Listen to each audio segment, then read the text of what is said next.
세 분이 좀 발제를 맡아주시고 자료는 이게 두 분이 하신 거를 올려놨어요. 그래서 우선은 이제 인사를 좀 해주시고 다 아시는 분이 송 위원장님부터. 안녕하세요. 이 자리에서 두 번째 뵈서 조금 이제 덜 쑥스럽습니다. 기라성 같은 진보 정치를 해오셨던 분들이라 지난번에는 많이 긴장했는데요.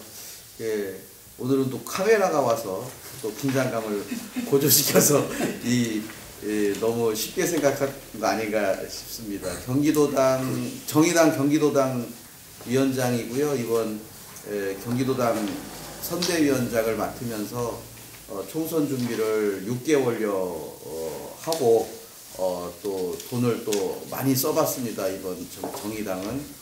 그렇지만 결과는 돈에 반비례해서 성적이 좋지 않아서 지금 총선 평가를 하고 있는 우리 당 내부는 좀 침울한 분위기입니다.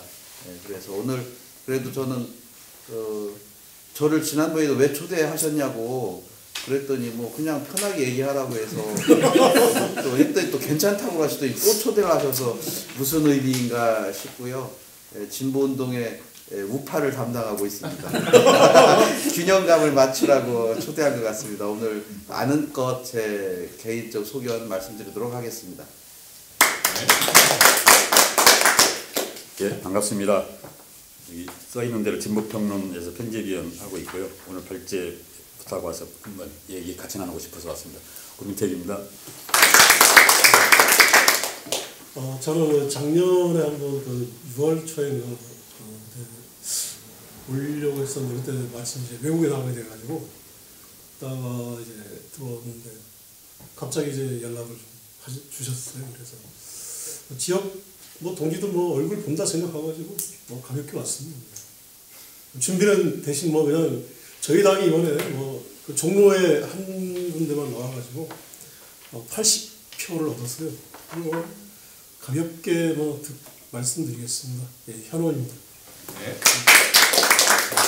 이렇게 하고 이제 발제를 해주시고 발제는 딱히 이제 사전에 제가 형식과 시간 이런 거를 많이 말씀을 안 드렸는데 지금 아마도 좀 총론으로 고민택 우리 동지가 좀 전반에 변혁 진행의 과제 이래가지고 좀 부탁을 드려서 아마 이제 발제를 그래도 많이 시간이 안 지난 관계로 길진 않지만 우선 좀 해주시고 그다음에 이제 정의당을 좀 입장을 좀 반영해서 해주시고 그다음에 우리 미군기지도 민중민주당이기도 하지만 그 지역에서 미군기지 한국운동을 하시는 입장에서도 또 감의를 해주십사 이런 부탁을 좀 드렸어요. 네. 그래서 이제 바로 총선 평가 변혁 진행의 과제와 관련된 이제 발제를 듣겠는데요. 사전에 제가 요 준비를 하면서 이제 저 책도 좀 읽고 지금 인터넷도 있고 코로나하고 이런 시대이기 때문에 이런 우연찮게 좀 이런 걸 보니까는 역병이 돌고 흑사병이 돌고 막 이럴 때 그런다 그러더라고요. 사람들이 종교에 심취하거나 혁명을 갈구한다. 이런 그래서 코로나 때도 신천지도 많이 오는 데고 그다음에 민주당이 또 압승도 해서 이게 이제 꼭 오비락인지 아니면 연관성은 없는지 아마 발제하시는 동지들도 아마 그런 영향하에 계셨기 때문에 이런 것까지 포함해서 오늘 이제 총선 평가와 또 과제로서 우리가 평가만 해서는 안 되고 과제와 관련해서 한번 고견도 나누고 자기 의견도 좀 충분히 개진할 수 있는 시간 되는 허락하에서 한번 이렇게 진행을 했으면 좋겠습니다. 바로 첫 번째 발제를 우리 고민택 동지로부터 듣도록 하겠습니다.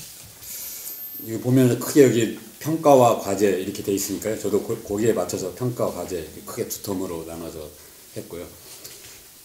하나는 이제 총선 평가와 관련해서는 하나는 이제 이번 20대 총선의 의미와 성격을 주요 지금 그 정치 운동이나 대중운동에서 어떻게 바라봤는가를 좀 제가 앞에 좀 설명을 해놨고요. 이쪽에서 가보면 참조 이렇게 해가지고 있는데 요거는 이제 그 이번 민주노총에서 예컨대 처음에 5개 정당에 대한 지지를 이렇게 선언을 했잖아요.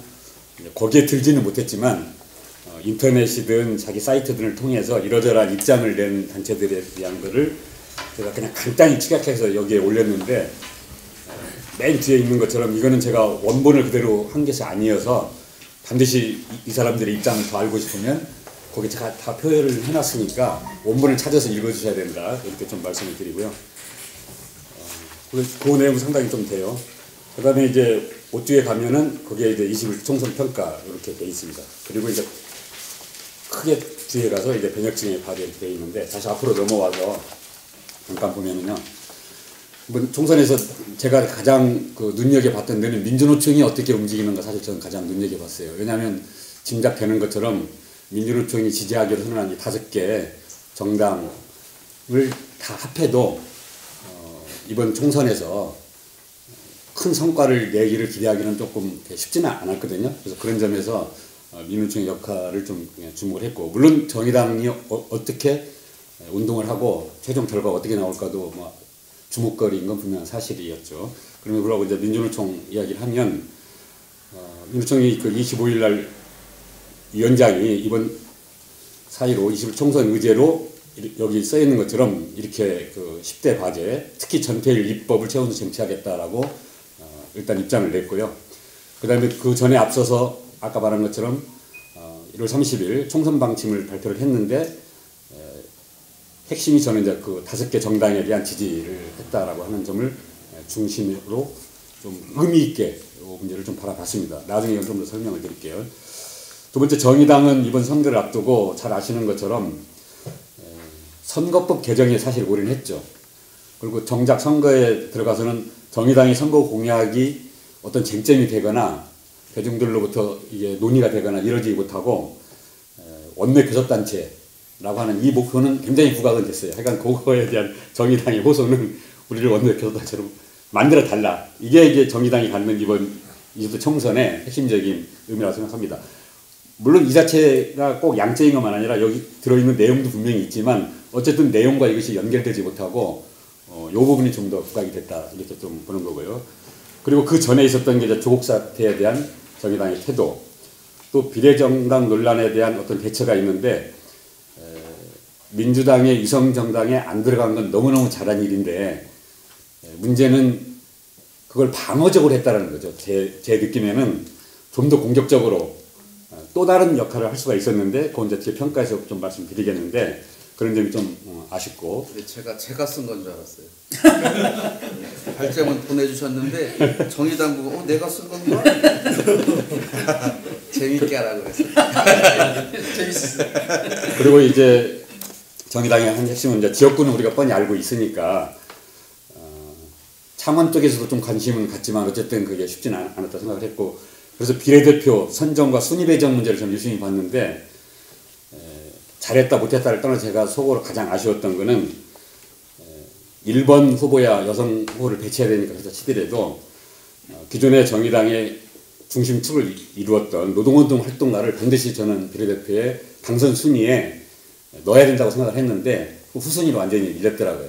그래서 그것만 봐도 정의당이 추구하는 바, 앞으로 어떻게 하겠다는 바가 좀 읽혀져서 굉장히 하여간 아쉽기도 하고 좀 씁쓸한 그런 느낌을 받았다고 생각을 하고요. 어쨌든 이걸 보면 정의당이 이번 선거에 뭘 핵심으로 했는가를 좀 알 수 있겠다 이렇게 보는 거죠.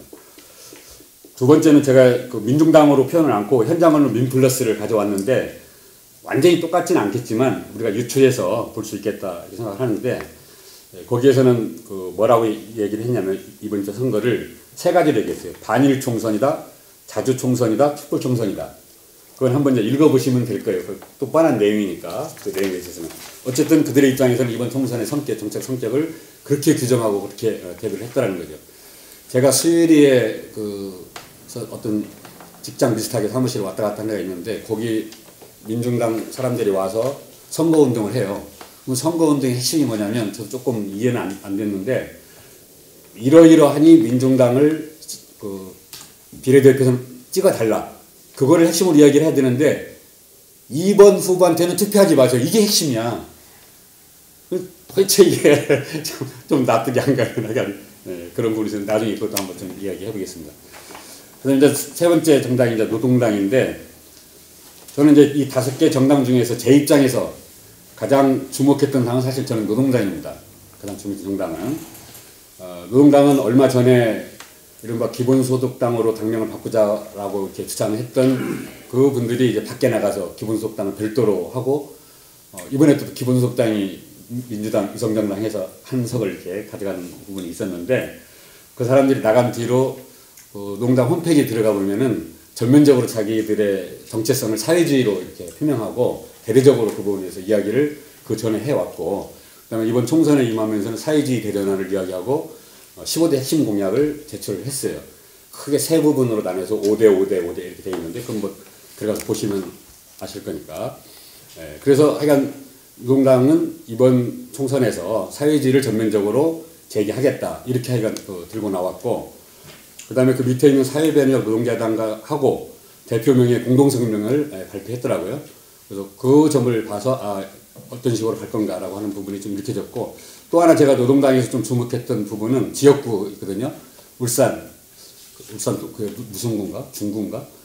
보면은 그 이한미 씨라고 이번에 노동당 후보로 출마를 하셨고 그 지역구에서 그분이 제가 사적으로도 좀 이렇게 안면은 있는 분인데 연속해서 4번인가 5번인가를 그 지역에서 계속 총선에 출마를 했고 그 다음에 그 지역에는 여기 지금 5개 정당 부분에 후보가 없어요. 그러니까 5개 정당의 유일한 노동당 후보만 있는 거죠. 그리고 그 직전 20대 총선에서 20%를 약간 상회하는 득표를 했어요. 그러니까 상당히 저도 그러니까 전체의 어떤 사회주의적 내용을 얼마만큼 갖고 나올 건가 하고 지역구 물론 이제 거기 울산에 하창민 동지라고 현대중공업 비정규직 출신으로 이번에 그 민주노동당의 현역 의원 있잖아요.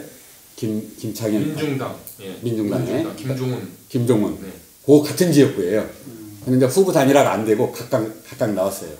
이제 그렇긴 했지만 어쨌든 그 이항미 동지 이 부분은 했는데 이번에 보니까 10% 득표를 못했어요. 9.몇 % 이렇게 했던데 하여간 그런 부분을 좀 봤습니다.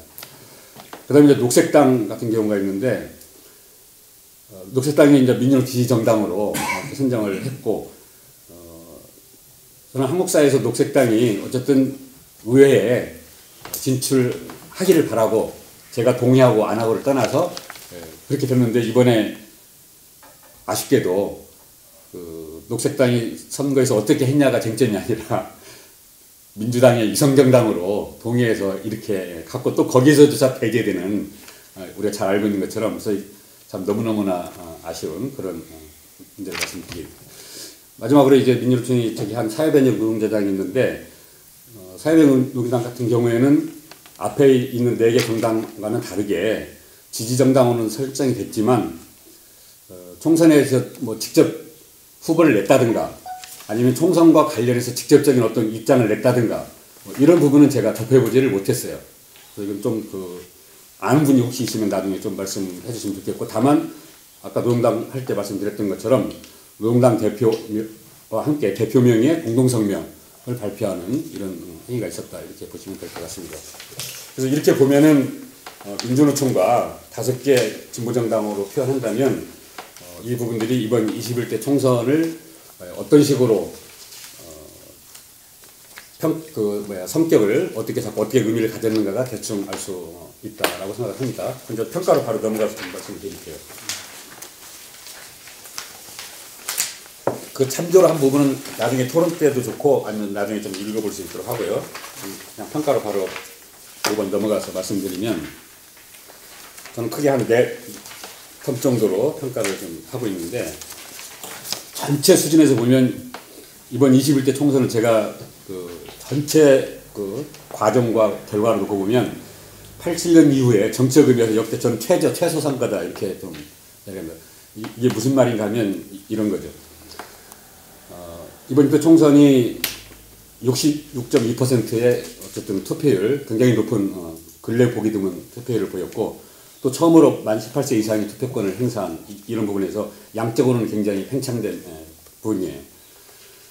그럼에도 불구하고 왜 그러면 저는 20대 총선을 역대 그 최선거라고 얘기를 하냐면 쟁점이 없다는 거죠. 정책 쟁점이 완전히 실종된, 사라진 그 부분이었어요. 그러니까 워낙은 우리가 제도정치 수준에 보면 이번 20대 총선은 당연히 현 정권, 현 집권 여당에 대한 평가가 됐든 심판이 됐든 이게 제1번이 될 거고, 그걸 중심으로 어떤 정치적인 쟁점이 형성돼야 되는데 그게 완전히 사실 사라졌죠. 그렇다고 해서 지난 촛불 이후에 20대 국회 자체가 촛불과 무관하게 먼저 구성된 국회에서 20대 국회에 대한 어떤 평가도 있을 수 있는 거거든요. 촛불이라고 하는 그 중간점에 그것이 있었기 때문에, 그렇게 본다면 예컨대 뭐 보수 세력 심판이 됐든 적폐 세력 심판이 됐든 뭔가가 하나는, 둘 중에 하나는 성립이 돼야 되는데 둘 다 실종됐다는 거죠. 정책 쟁점이 완전히 실종되고, 그런 상태에서 코로나 이 문제하고 위성정당 문제가 거의 뭐 코미디 수준으로, 그러니까 저는 이 위성정당 문제도 얼마나 전 쟁점이 될 수 있다고 보고, 어떤 면에서 보면 민주노총을 비롯한 진보정당으로 표현되던 5개 정당이 제대로 이걸 쟁점으로 만들었어야 돼요, 내용적으로. 근데 그렇게 하지 않고 완전히 코미디식으로 흘러가 버렸고, 그래서 이 비례정당 문제가 완전히 비정치적이고 비계급적인 거를 부추기는 이런 형태로 이게 가버린 것이 너무너무 아쉽다라고 생각한다는 거죠. 하나는 그렇고, 두 번째는 사실 이번 21대 총선을 쟁점화 시키려면 어마어마한 정치적 쟁점들이 사실 객관적으로 존재했다는 거죠.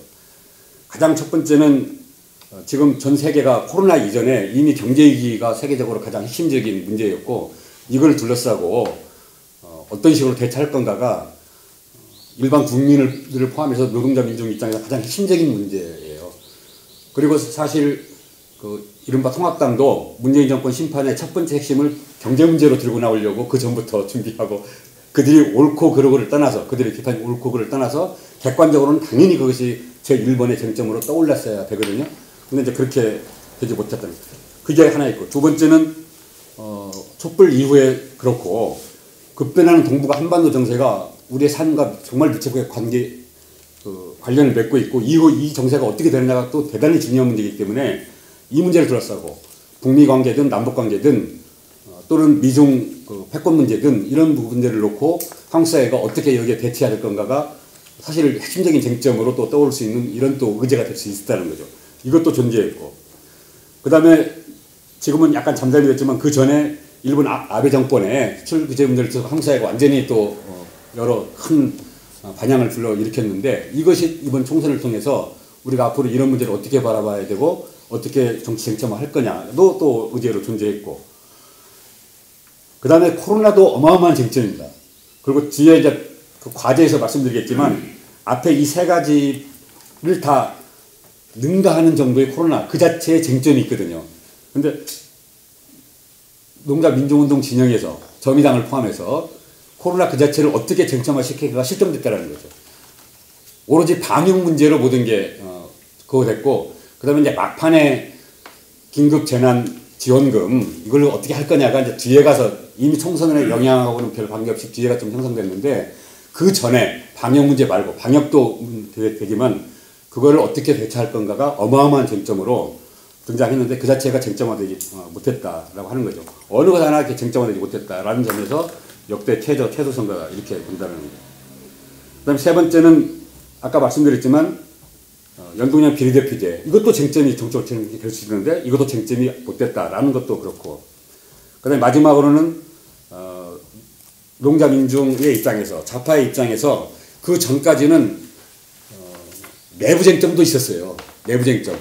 예컨대 뭐 민주농단이 갈라지냐 마느냐부터 민주연합이냐 진보대련이냐 등등 저한테는 납득치 않은 쟁점이지만 어쨌든 정치적 쟁점이에요.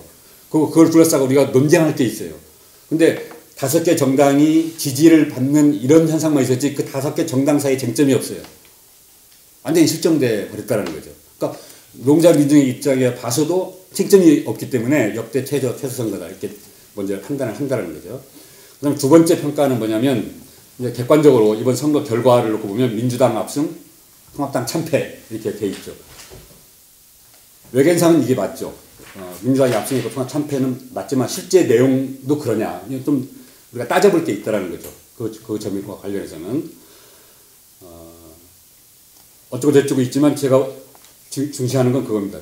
지역구 말하자면 의석수로는 163대 84 거의 더블 스코어가 났기 때문에 엄청난 차이죠. 그러나 득표율을 보면 49.9 대 41.5거든요. 그러니까 이거는 제도의 문제가 반영되어 있는 거예요. 그러니까 소선구제, 승자 독식 소선구제가 낳은 제도적 승리지 정치적 승리는 아니다. 저는 그렇게 본다는 거죠. 그 다음에 그 전체 말하자면 비례대표 이와 관련해서도 예컨대 범진보를 표현해보자면 52.2 대 범부서 표현 41.5예요. 그러면 약 10% 정도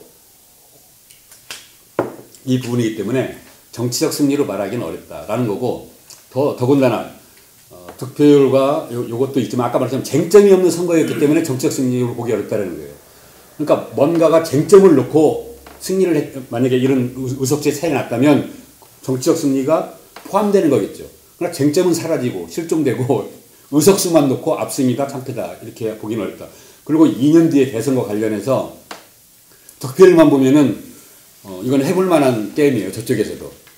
물론 이제 뭐 대선 주자가 없다든가 그다음 통합당이 아직도 정신을 못 차리고 추스르지 못하든가 이런 것들이 있으면 되겠지만 득표율만 놓고 보면 마지막 강력한 제3의 후보가 있고 그다음에 그 통합당이 단일 후보를 내고 이렇게 되면은 지난 19대 대선에서 보면 알겠지만 촛불을 경했음에도 불구하고 문재인 대통령이 득표한 게 41%밖에 안 되거든요.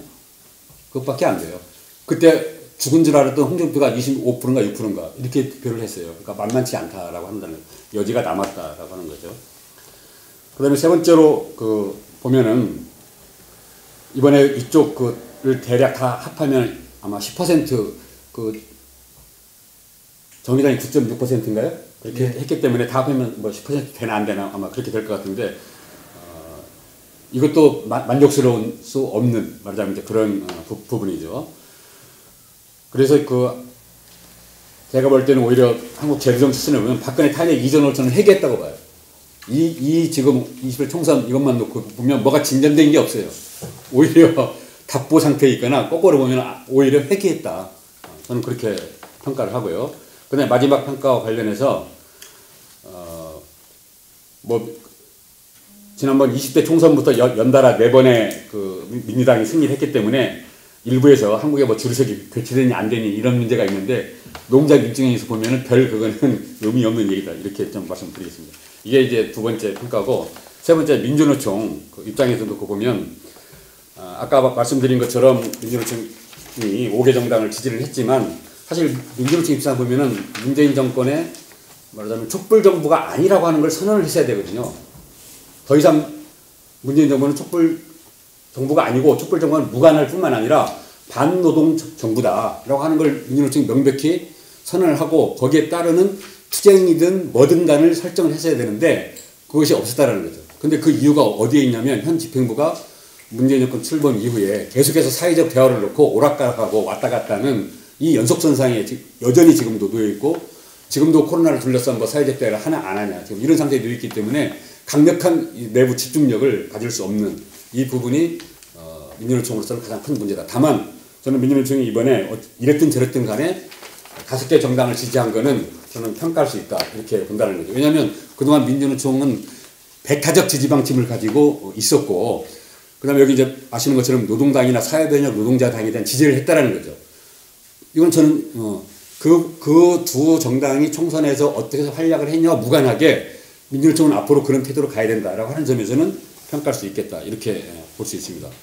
그 다음에 이제 마지막으로 진보 좌파 진영인데 이게 문제예요. 지금 오늘의 핵심은 이건데 정치적 수준에 있어서든 선거운동 내용에 있어서든 득표율에 있어서든 진보 좌파 진영 역대 최저 성과를 좀 거뒀다 이렇게 보는 거고요. 그 5개 개별 정파는 물론이고 그 정파 사이에서의 어떤 정치력도 발휘된 게 없다라고 한다는 거죠. 아까 말한 것처럼 정의당은 오직 선거제도와 민주당에는 의존에 대한 선거로 시종일관했다.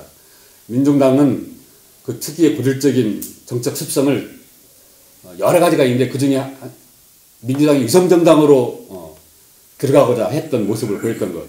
저는 그 민주노총이 사실 그 정도 행위라면 녹색당과 마찬가지로 민중당도 민주노총 지지정당에서 제외하는 또는 그거를 제외할 건가 말 건가를 놓고 대중적으로 토론하는 정도라도 결과에 어떻게 되든 그렇게 했어야 되는데 그렇게 하지 못했다는 거죠.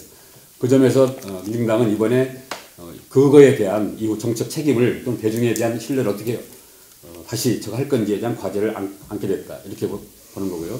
노동당은 사회주의 대전환에 대한 어쨌든 그 최소한의 어떤 환기를 시켰어야 되는데 거의 이게 해제되지 않았기 때문에 이거는 뭐냐면 당력의 열쇠. 그러니까 아무리 좋은 내용도 그거를 표현할 수 있는 정도의 당력이 있지 않고는 현실화되기 어렵다라고 하는 걸 동시에 볼 수 있다는 거죠. 사회변형 노동자당은 이렇게 직접 선수로 등장하지 않기 때문에 특별히 제가 어떻게 평가할 거는 없습니다.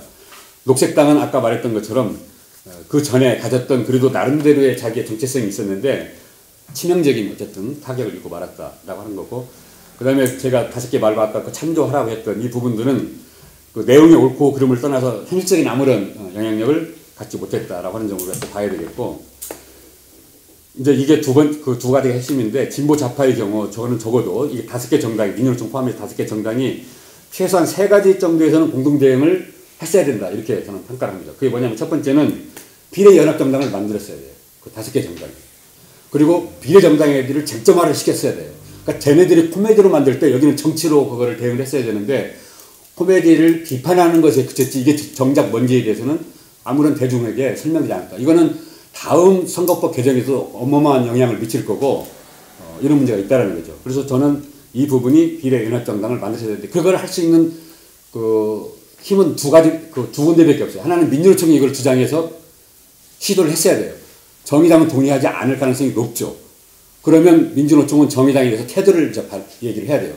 정의당이 과연 5개 정당의 지지정당에 속할 수 있는가 없는가에 대한 대중적인 물음을 던져야 됩니다. 그래야 정의당도 정신 차리고 뭔가 그걸 할 수가 있어요. 근데 정의당이 아무런 데미지를 주지 않았어요. 이게 아니면 정의당 자신이 스스로 먼저 나섰어야 돼요. 그래서 진보 좌파 진영의 역할을 하겠다. 5개 정당, 비례정당 하고 자기들의 걸맞는 정도의 비례 그 순위 정도만 하고 나머지 정당들에게 그 의회 진출의 가능성을 정의당이 그 길목을 열어줬어야 되거든요. 왜냐하면 정의당은 그래야 될 의무가 있어요. 그러니까 빚이 있다는 거죠. 이 나머지 4개 정당이 빚이 있어요. 정의당은 그 자기네 게 아니에요. 그걸 착각하면 안 된다는 거죠. 그러면 그만큼 거꾸로 열어줘야 정의당도 성장하고 나머지도 성장할 수 있는 토대와 가능성이 생기는 건데 그걸 하지 않았다는 거예요. 어마어마한 저는 그게 정치력이 없다는 거죠. 좋아, 여기까지는 그래서 시작을. 두 번째, 그럼 코로나19에 대한 공동 요구를 민주노총을 포함해서 5개 정당이 만나서 거기에 대한 공동 요구를 발표를 했어야죠. 적어도. 그러면 코로나에 대한 방역 문제는 물론이고 코로나를 둘러싼 그 엄청난 많은 내용에 대해서 이쪽 진보 좌파 진영 전체가 어떻게 이후 대응할까에 대한 어떤 공동전선을 사전에 형성함으로써 총선 끝나자마자 바로 이거에 대한 어떤 대응력을 가져갈 수 있는데 아무것도 그에 대해서 하지 않았다라는 거죠. 그럼 도대체 좋다. 이것까지 안 이렇다는 거예요. 그러면 상호 간에 공동지지 선언조차 없었어요. 가령 정의당이 낸 지역구에 나머지 4개 정당이 그 지역구에는 정의당 후보를 지지해 주십시오. 이런 말이라도 해야지. 그러면 정의당도 그래야 돼요. 자기들이 후보 내지 않은 데 있잖아요. 그러면 정당 투표는 자기들 지지하라고 할 수밖에 없죠. 당연히 그건 인정돼요. 그럼 그렇지 않은 지역구, 이 부분은 여기 5개 정당이 속해 있는 4개 정당의 부분이 있으면 그 후보들을 지지해 주십시오. 이렇게 상호 공동지지 선언이라도 해야 되는데 그것도 안 해요. 그러면 이제 생각해 봅시다. 민주노총 입장 5개 정당을 지지했는데 아무 의미가 없어요. 왜냐하면 이 5개 정당이 민주노총과의 각자 개별 관계는 있을지 모르겠지만 각자 관계는 아무것도 없는 거예요. 그럼 완전히 이거 허공했던 헛발질이 된 거죠. 그러면 민주노총은 이 부분에 대해서 저는 반성을 해야 된다. 5개 정당의 지정당은 의미가 있지만 그 이상의 행위를 하지 못했다는 걸 반성을 해야 되고 가장 반성해야 될 때는 정의당이죠. 왜냐하면 정의당이 그만큼 책임이 있기 때문에 그렇다는 거죠. 그 다음에 민중당은 민주노총이 그렇게 그 지지선을 해줬고 그렇게 했으면 적어도 만약에 그럴 생각이 있었으면 사전에 민주노총이 어디가 됐든 논의를 해야 될 거 아닙니까? 녹색당도 마찬가지지만 녹색당은 아무런 그런 논의 없이 그렇게 했다고 하는 거는 정말 이 부분에 대해서는 평가받아야 된다. 이렇게 저는 평가를 합니다. 두 번째, 이제 시간이 조금 지났는데 변혁진영의 과제와 관련해서 이걸 짤막하게만 좀 얘기하고 나중에 토론해서 좀. 네. 첫 번째는 제일 중요한 게 총선 평가하고 과제를 얘기하는데 첫 번째가 코로나 문제입니다. 이거에 대한 비상한 그 대응이 요구되고 있다라고 하는 거죠. 왜냐하면 코로나 이후 세계가 지금 어떻게 전개될지 두 가지죠. 하나는 너무너무나 불투명하고 불안정해서 지금 뭐를 규정할 수 없는 게 한편으로 있고, 또 하나는 너무너무나 명약관하게 지배계급이 이에 대해서 어떻게 대처할 거다가 이미 드러난 게 있어요. 그것이 이후 농자민중의 삶을 어떻게 옥죄어 올 건지 이미 그거는 우리가 알 수 있다는 거죠. 그래서 이거에 대한 공동대응, 이거를 하는 것이 가장 지금 첫 번째 과제다라고 하는 거죠. 그 부분은 좀 이제 읽어주시면 좋겠고요. 그래서 농자민중의 그 요구와 대응과 관련해서 크게 제가 세 가지를 말씀드리는 건데, 첫 번째는 생명의 문제가 이번에 드러난 거기 때문에 전면적인 무상공공 의료 시스템 도입을 우리가 요구해야 됩니다. 왜냐하면 우선 살아야 되잖아요. 그다음에 두 번째는 그럼 만약에 살았다고 가정하자고요. 전면적인 공공 무상 의료 시스템에 의해서 치료받을 수 있고 뭐 할 수 있고 이렇게 살았어. 살기만 하면 안 되잖아요. 이제 생활을 해야 되는데 그러면 생존의 문제가 걸리는 거죠. 그럼 그 생존의 문제에 있어서 우리가 알겠지만 당연히 해고금지가 있어야 되고, 그러나 이미 해고된 사람, 또 그 자영업자를 비롯한 살짝 노동자와 거의 다를 바 없는 이런 사람들과 관련해서 실업수당에 대한 현실화이고, 그러니까 고용보험 정도 가지고는 도저히 이게 해결이 안 됩니다. 적어도 오늘날 서구가 쟁취한 정도의 실업수당, 그 정도의 말하자면 몇 년에 걸쳐서 그 실업수당을 받을 수 있는 이 부분을 확립해 놓지 않으면 목숨은 건질지 모르겠지만 굶어 죽을 수가 있거든요. 그러니까 이거에 대한 우리가 요구를 전면적으로 해야 된다라고 하는 거고요. 그다음 세 번째는 이 부분이 언제쯤 끝날지 모르겠지만 설령 이게 안정된다고 하더라도 자본주의 자체에 대한 문제 제기를 이제 하지 않으면 안 된다는 거죠. 그러니까 앞에 두 개는 당면 대응인 거고, 더 나아가서 도대체 그러면 앞으로의 세계를 어떻게 할 거냐와 관련해서 코로나19와 자본주의는 뗄 수 없는 관계가 있기 때문에 자본주의 체제를 어떻게 우리가 넘어설 건가에 대해서 이제는 본격적으로 논의할 수밖에 없겠다라고 하는 것이 이제 코로나19와 관련 세 번째, 세 가지 부분이고, 크게 보면 그래서 그 세 번째 부분과 맞물려 들어가는 건데, 이제는 사회주의 정치 역할을 해야 된다. 달리 다른 이제 더 이상 방법이 예전부터도 그랬지만 이제는 더욱이 그렇다라고 하는 점에서 사회주의 정치 세력화가 필요하다라고 하는 거죠. 그래서 기존에 그 민주노총이 해왔던 누군가 정치 세력화를 넘어서 이제 사회주의 정치 세력화로 가야 된다. 그렇게 하기 위해서는 민주노총은 이번 총선 결과 그 과정에서 나타나시피 이제 최종 선언을 해야 돼요. 기존의 농자 정치 세력화는 한계에 부딪혔고 실패했다. 이걸 선언하고 다시 새로운 농자 정치 세력화 운동을 나서야 되고, 만약에 그렇게 한다면 그거는 사회주의 정치 세력화 이외에 다른 것이 있을 수 없다라고 하는 것이 첫 번째 그 사회주의 정치 세력화가 갖는 핵심적인 이야기입니다. 그래서 이 사회주의 정치 세력화는 이제는 아까 코로나19 거기서부터 시작할 수 있어요. 이거를 의제화하고 쟁점화 하는 것부터 사회주의 의제를 제출을 해야 된다라고 하는 거고, 그래서 이제 한국 사회 제도정치 지형을 말하자면 노동대 자본의 대립구도로 가져가는, 말하자면 이런 정치를 행위를 해야 되고, 그러기 위해서는 사회주의 세력이 의회에 적극 진출하는 그런 자기 그 정치 프로그램을 지금부터 가져가야 된다라고 하는 점입니다. 이게 이제 첫 번째 그 사회주의 정치화와 관련된 부분. 두 번째는 진보좌파 정치화를 위한 전면적인 법 제도 개정 시행을 해야 됩니다. 아까 그 선거법 개정 뭐 하는데 선거법만 이게 있는 게 아니에요. 더 자세히 알겠지만 정당법, 정치활동법, 정치자금법 이 모든 것을 개정하지 않고는 진보좌파가 제도정치권에 진입하기가 굉장히 어렵습니다. 그래서 이 자체를 진보좌파 전체 진영이 투쟁과제로, 특히 민주노총도 이걸 투쟁과제로 삼아야 됩니다. 그러니까 수단을 확보하지 않고 이거 가기가 어려워요. 예컨대 형사법이고 형사소송법이 있잖아요. 그러니까 형사소송법을 바꾸지 않고는 형사법에서 우리가 싸움을 할 수가 없거든요. 그러니까 이 절차적인 법이긴 하지만 이거에 대한 전면적인 사회주의 정치를 하기 위해서는 이런 전면적인 투쟁을 해야 된다라고 하는 거고, 세 번째는 뭐냐면 이제 구체적인 정치 일정과 관련해서 논의를 해야 되는데, 그게 2022년 대선과 지방선거, 그 다음에 2024년 총선, 2024년 22대 총선을 지금부터, 그때가 조직해서는 아까 제가 21대 평가한 것처럼 또 아무것도 못할 겁니다. 그러니까 당장 이거를 그래서 우리가 하는 모든 행위를 이 문제와 연동해서 지금부터 정치 프로그램을 가동해야 된다. 하는 거고, 그렇게 하기 위해서는 진보 좌파 진영의 연대 연합 정치를 저는 부숴야 된다 이렇게 생각을 하고, 아까 말한 것처럼 이번 총선에서 만약에 그 5개 정당이 비례 연합 정당이라도 한번 만들어 봤으면 연대 연합 정치를 이어할 수 있는 최소한의 뭔가 훈련이라도 했을 텐데 이번 아니었죠. 그럼에도 불구하고 앞으로 연대 연합 정치를 해야 되는 것이 저는 불가피하다고 생각합니다. 그럼 구체적인 문제는 나중에 좀 말씀드릴게요. 시간이 좀 많이 해주셔서요. 정의당 포함해서 해주셨기 때문에 제가 좀 수월할 것 같고요. 제가 조금 시간을 좀 당겨보도록 하겠습니다.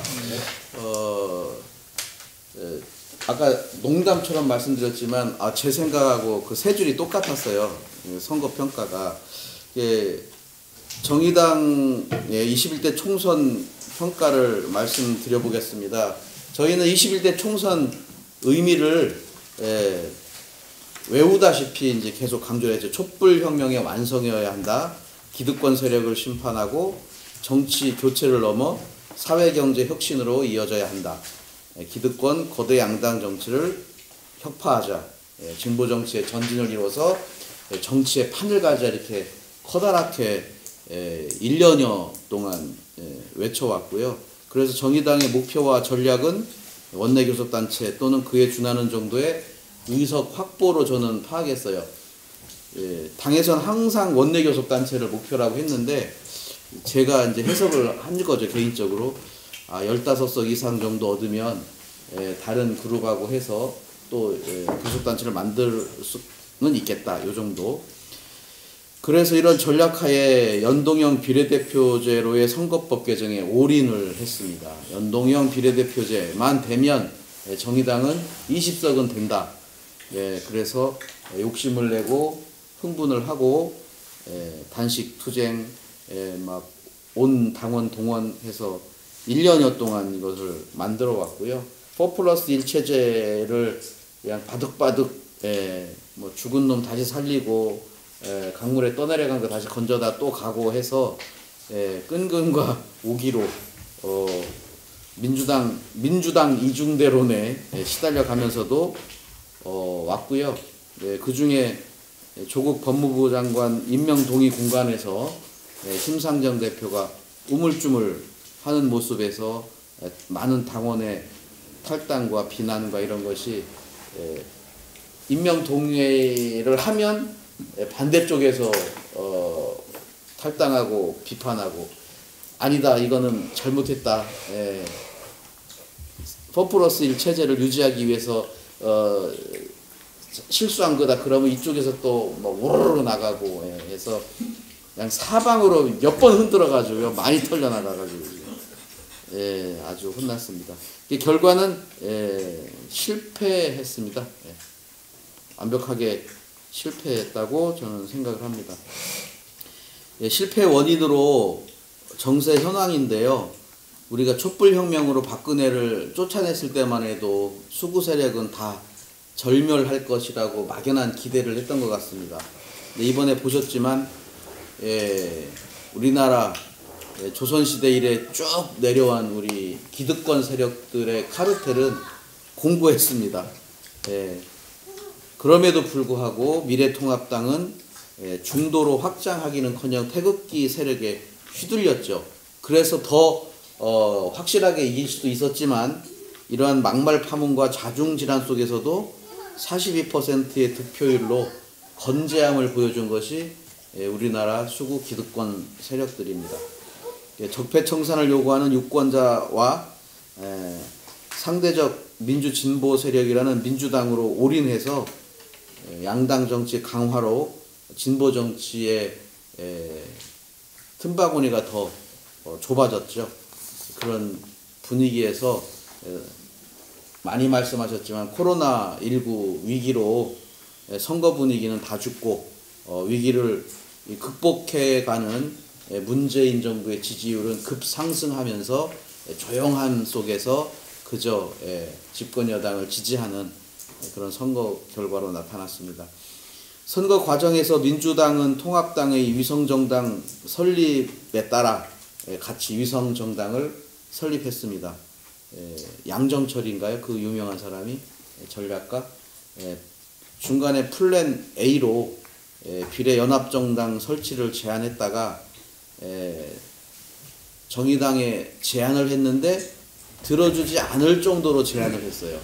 그걸 받았기가 어렵게 제안을 언론 플레이하면서 찔러보는 식으로 제안을 해서 받을 수 없게 제안을 했고, 또 우리 심상정 대표도 받고 싶지가 않았는데 그렇게 제안을 해서 한 25명 정도의 시도당 위원장 연석회의에서 회의를 했는데 찬성하는 사람은 저밖에 없었습니다. 한번 해보자. 침묵하는 다수와 반대하는 다수가 그냥 킬 시켜가지고 저는 그냥 저 혼자 제안해본 걸로 끝났고요. 그래서 우리가 거절하자 바로 플랜 B로 급 변경해서 녹색당, 미래당, 진보, 시민단체 다 같이 물먹고 아까 말씀하셨지만 민중당은 망신을 당했습니다. 거대 영당 정치로의 강력한 흡입력에 따라 정의당은 휘청거렸고요.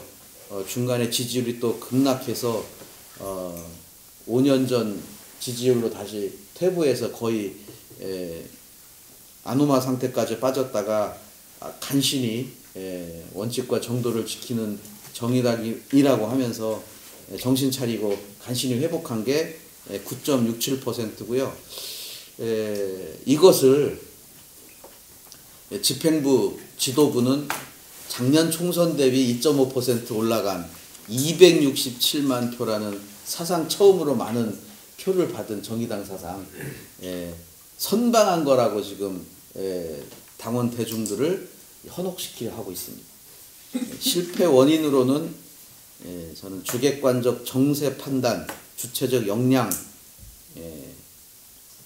부족이다. 그래서 과도한 욕심이다. 정의당의 능력에 비해서 과도한 욕심을 냈고 그 무리하게 추진하는 과정 속에서 민주당에 완전히 한판승 당했다. 그리고 아주 중요한 건 아니지만 비례 후보 선정 절차 그리고 청년 후보 전면 배치 이거는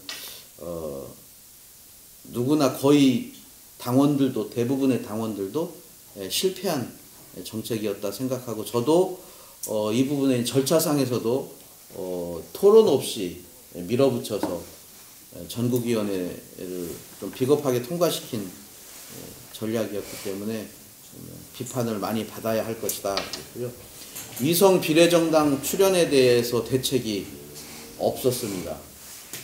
막연한 긍정성, 이거 좋을 때도 있지만 뭐 안 맞으면 이렇게 되더라고요. 그럴 리가 있겠냐, 뭐 설마 그러겠어? 국민이 다 심판해주겠지. 다 틀렸습니다.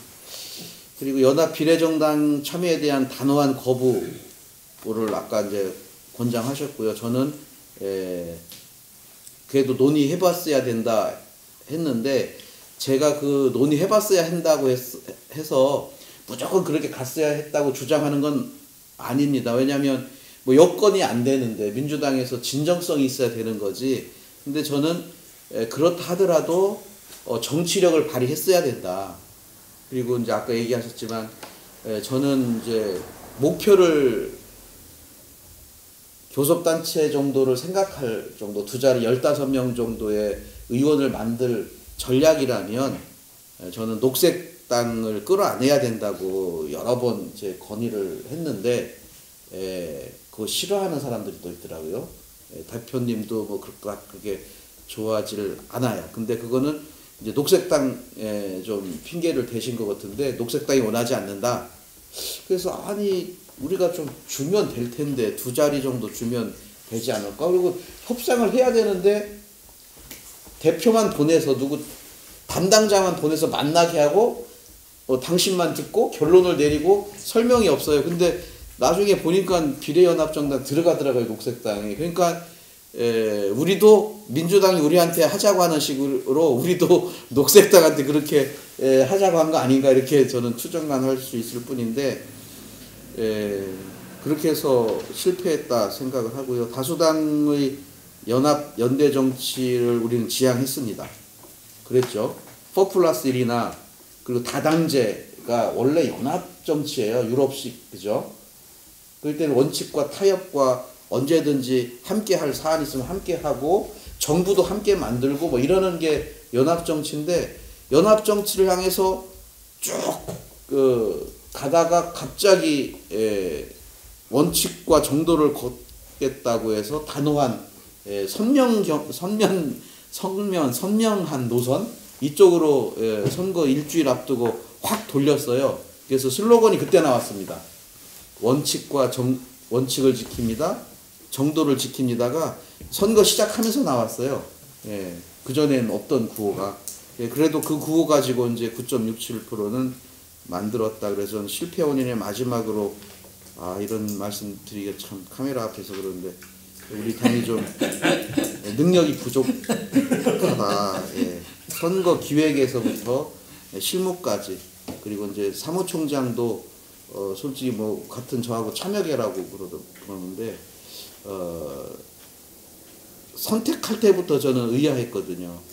전북에서 지역구에 출마하려고 그렇게 바쁘게 지역구를 갈고 닦는 사람을 실무진이 풍부하면 일주일에 한 번씩 와서 결제만 하고 방향만 제시하면 되지만 우리는 그 정도가 아닌데 와서 다 챙기고 뛰어야 되는데 사무총장이 그렇게 일주일에 한 번씩 기차 타고 왔다 갔다 하면서 안 될 텐데 했는데 역시 사무총장의 부재로 인해서 많은 착오가 많이 일어났습니다.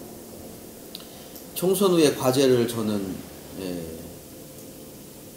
긍정적인 거 하나, 9.67%의 지지율, 진보정당에 대한 기대가 10% 정도는 있다. 옆에 선생님, 그거는 너네 거 아니다.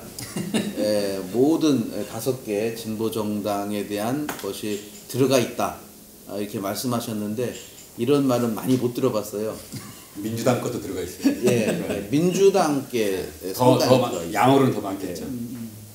자기가 민주당 후보면서도 정당 투표를 정의당이 하시는 분들이 있고요.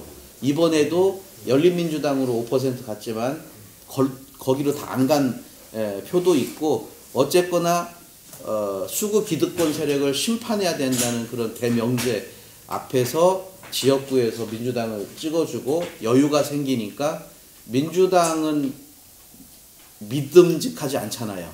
언제든지 또 배반할 수도 있고 표변할 수 있기 때문에 그걸 견제할 세력은 항상 있어야 된다는 마음이 정의당한테 와 있는 것 알고 있는데, 그렇게 해서 지금 10% 가까운 지지율을 현재는 갖고 있다. 그래서 가능성은 있다. 우리가 잘하면 된다. 이렇게 생각하고요. 그래서 유능한 정의당이 돼야 된다. 체제 정비하고 체질 개선해서 당내 이견 정리 및 해소를 해야 되겠다. 있는데 없는 것처럼, 부부간의 갈등이 있는데 아닌 것처럼 그냥 대면대면 살면 언젠가 깨지겠죠. 그래서 확실하게 차이가 있으면 있는 대로 서로 인정을 하고, 그래서 괴리가 아니고 이 부분은 우리가 다르지만 손을 잡고 가는 거다. 그래서 서로 감싸줄 부분은 감싸주는 그런 게 있어야 된다.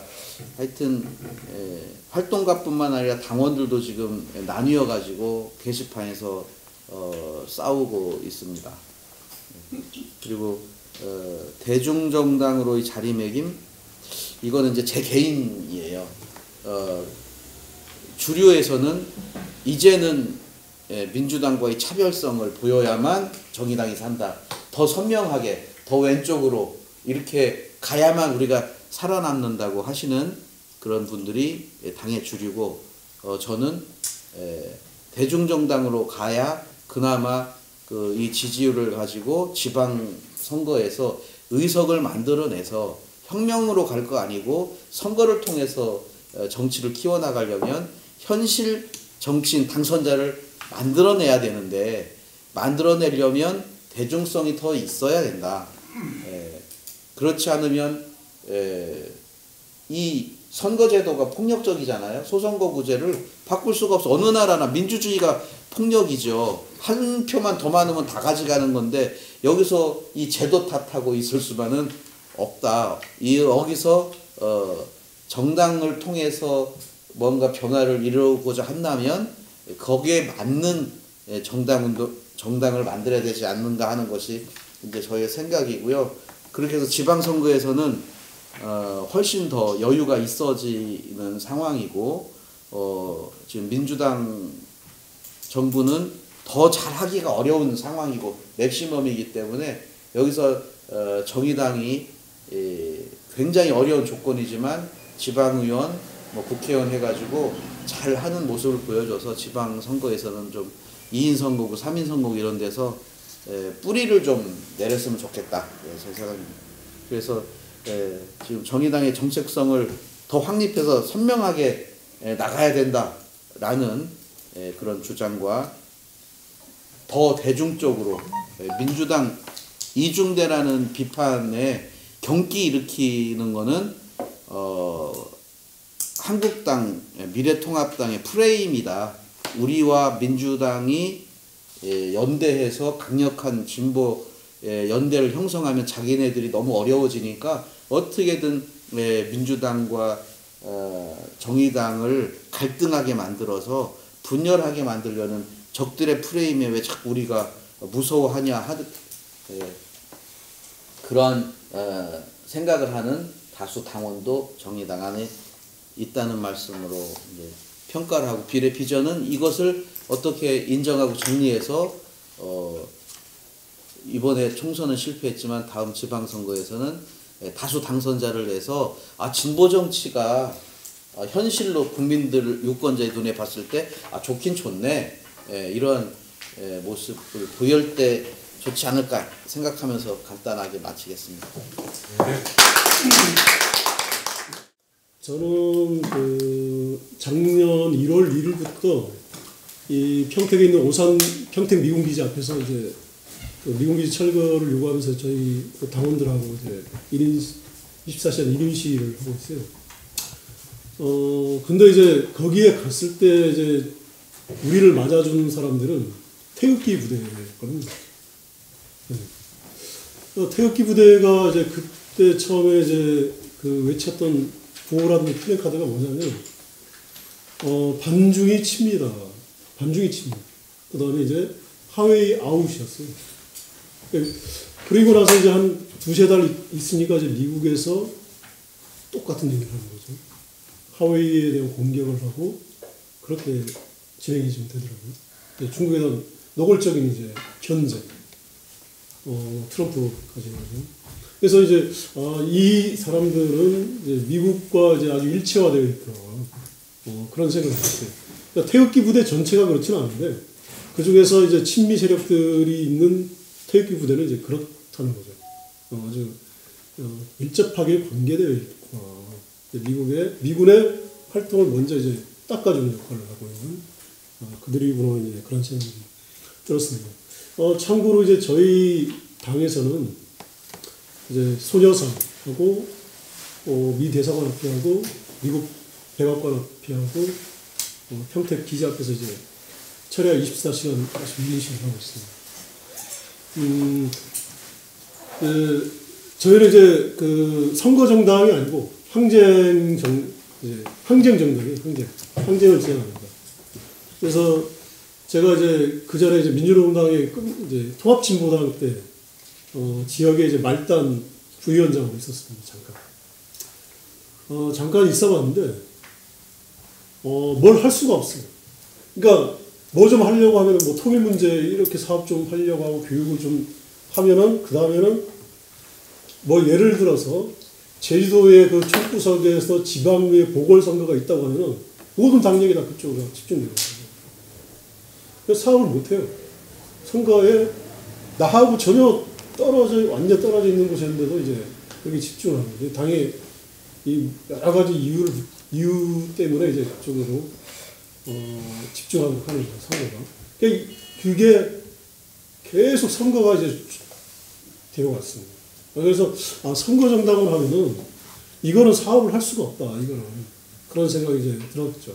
만약에 이제 민중민주당이 그런 당이었으면 진보를 표방하면서 선거도 겸하고 뭐 항쟁도 겸한다. 뭐 그런 식으로 이제 했으면 아마 저는 이제 가입을 안 했을 겁니다. 그래서 어떤 그런 것들은 이제 상당히 이제 좋다고 좀 생각이 들고, 그 다음에 이제 두 번째는 아까 말씀하신 것 중에 이제 가장 이제 공감이 가는 게 우리 사회의 거대 담론이 이제 실종되는 거죠. 제국주의에 대한 문제, 이런 이 국제적인 문제, 이런 것들이 이제 실종되어 있다는 거죠. 지금 현재 이 세계적인 이제 제가 이제 2015년부터 이제 외국을 좀 많이 나갔었어요. 다른 나라도 그렇고 지금 우리나라도 이제 뭐 학자들 같은 경우 이제 쭉 보면은 가장 큰 관심은 이제 미중 대결이에요. 미중 대결. 그들이 유튜브 같은데 찾아보면 다 미중 대결. 아까 말씀드렸지만 태극기 부대가 하고 있는 활동도 그 중국과의 그런 대결을 위한 미국 편을 이제 노골적으로 드는 거예요.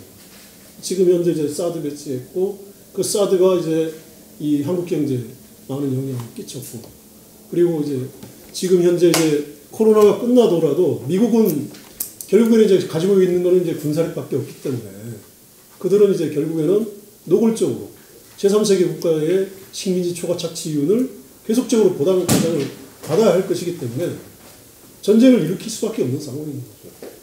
다른 길이 없어요, 미국으로서.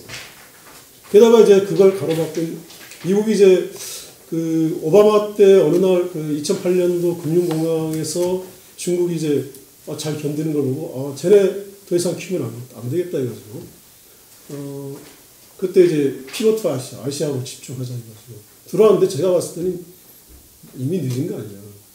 어떻게 보면은 너무 덩치가 커진 거예요. 그러니까 이 작년에 미중 무역 전쟁을 했지만은 사실상 이제 중국이 이제 판정승으로 났다 이제 그렇게 사람들이 얘기를 하고 있는데 너무 이 미국에서 있다가 이제 유학 갔다가 이제 온 사람들 얘기 들어보면은 미국에 있는 사람들이 아주 이제 엄청 자기가 봐도 중국이 엄청 큰 나라. 우리 여기서 봤을 때는 좀 다르잖아요. 근데 다르다. 그런 얘기들 많이 한다는 거죠.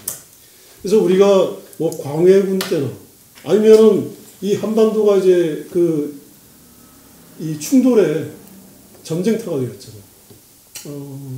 예를 들어서 이제 원나라에서 명나라로 넘어갈 때 홍건적이 들어와가지고 당시에 이제 국토가 불바다가 됐었고, 그 다음에 이 임진왜란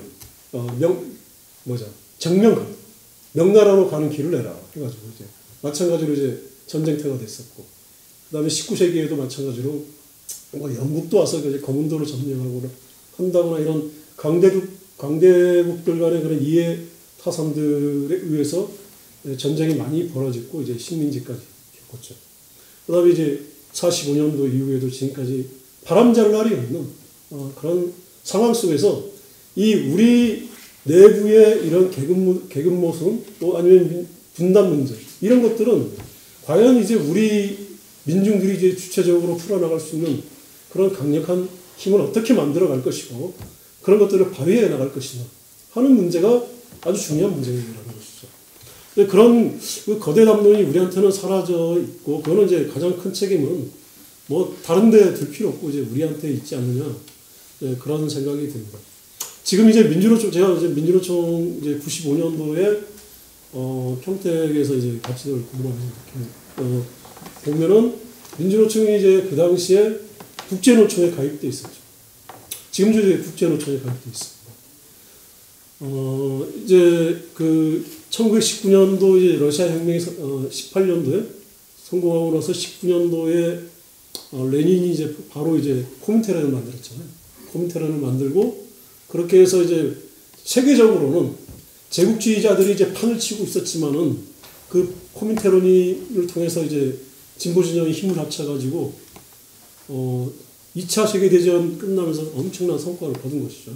엄청난 성과를 거뒀고 세계 정치적을 바꾸는 그런 성과들을 그리고 이제 50년대, 60년대 베트남 전쟁, 70년대까지 해가지고 엄청나게 이제 성장 발전할 수 있는 그런 길을 열어나갔던 것이죠.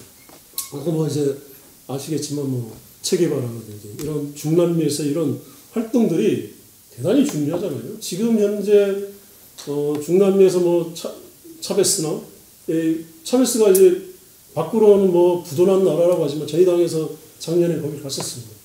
갔는데 이제 사람들 얼굴이 너무나 밝은 거예요. 너무 밝아. 우리 거기 사람들이 뭐 전기 끊어버리고 막 그런다고 하지만 사람들이 이제 그 기초적인 이제 꼬뮌.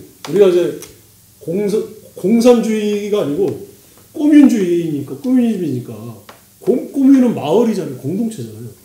공산주의라는 이름도 바꿔야 돼요. 공동주의로 바꿔야 돼요.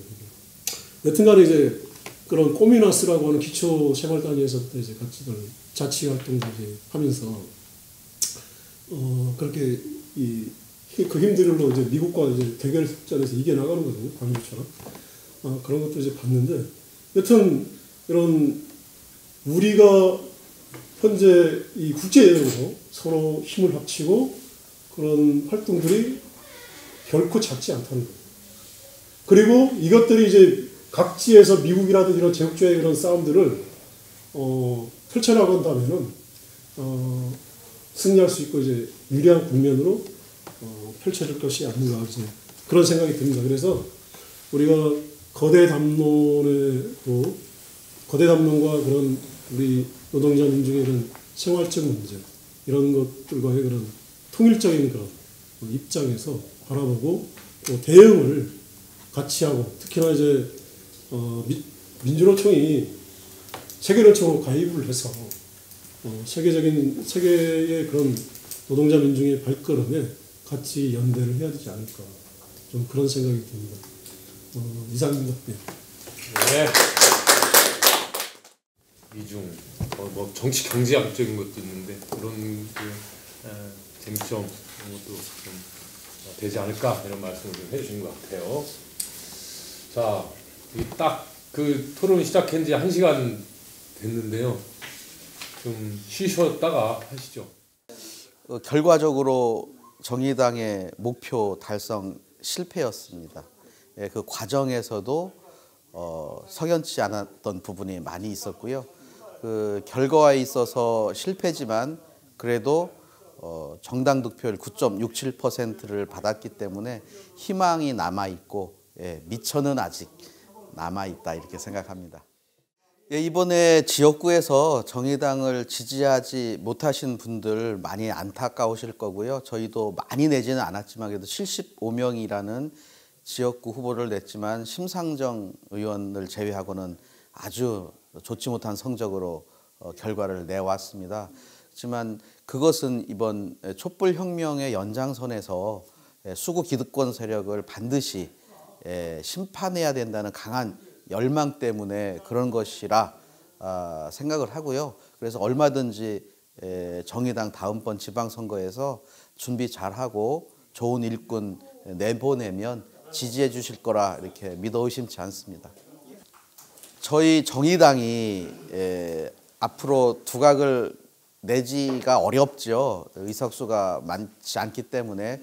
그렇지만 경기도의 의회에는 제가 있습니다. 그래서 정의당 정치가 민주당 정치와 어떻게 다른가 하는 것을 실체적으로 보여드려서 역시 정의당은 다르다 하는 그런 모습을 보여드릴 테니까 기대해 주십시오. 우리 그 한국 사회가 앞으로 이제 나가기 위해서는 그 적폐청산을 해야 되고 그러기 위해서는 환수해서 복지하자. 미군기지라든지 아니면은 재벌 그 적폐 불법적으로 이제 쌓아올린 재산들 이런 것들을 환수하고 그래서 자주민주 통일만이 우리 민중의 살 길이라고 생각하고 이제 그걸 위해서 이제 선거에 임했던 것 같습니다.